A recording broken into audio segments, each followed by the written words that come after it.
Are you a man? What makes you a man?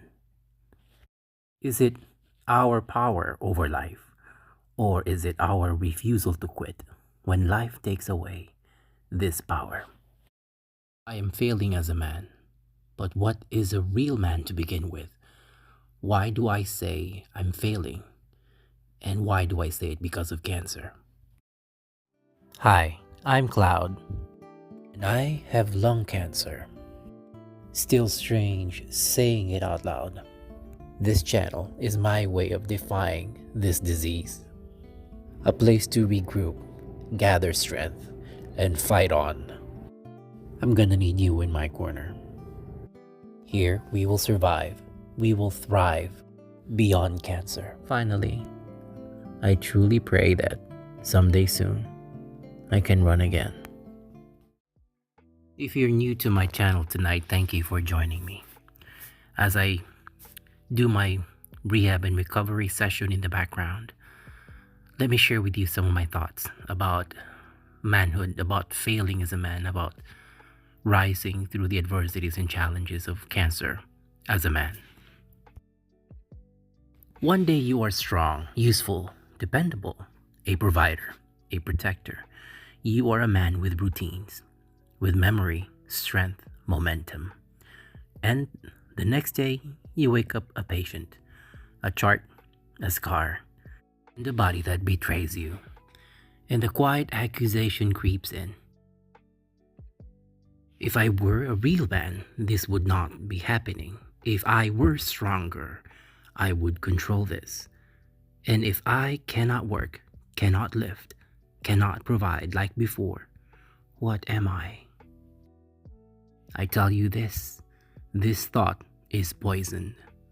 You say you're failing as a man because cancer has stripped away the illusion that manhood equals control, output, and physical dominance.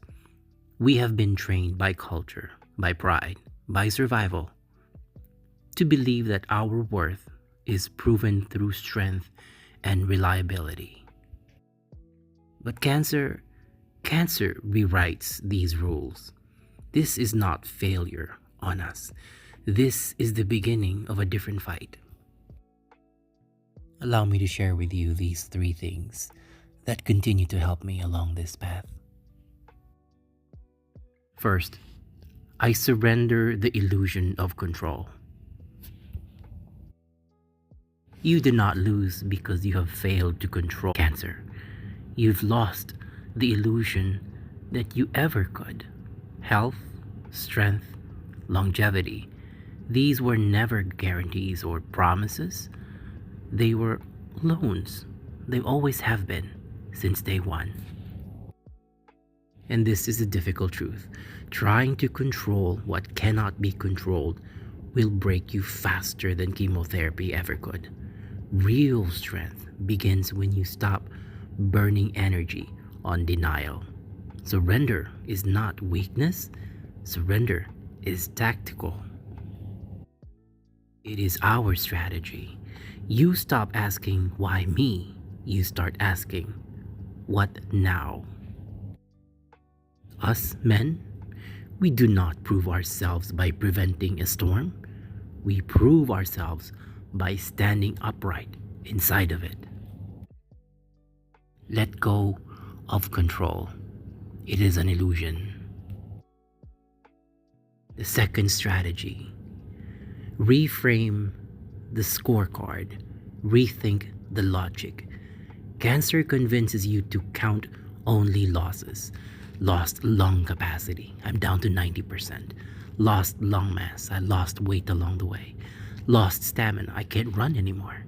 Lost certainty, I have many days of doubt.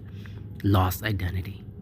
This, my question of a failure as a man, as a father, and as a husband. But no fighter wins by staring at the damage between the rounds. Reframe the logic. Yes, you've lost things, many things. Acknowledge it, but don't minimize it. And then take a step back, widen the lens. What do you still have? You have not lost everything. You still have your breath. even if it is hard earned. You still have some muscles.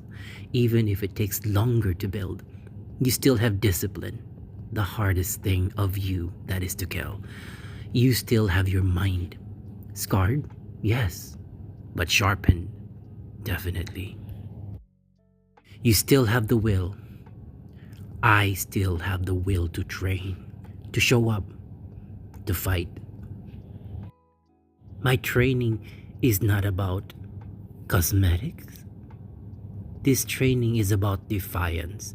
Every step in this is a statement: I am still here. I still fight.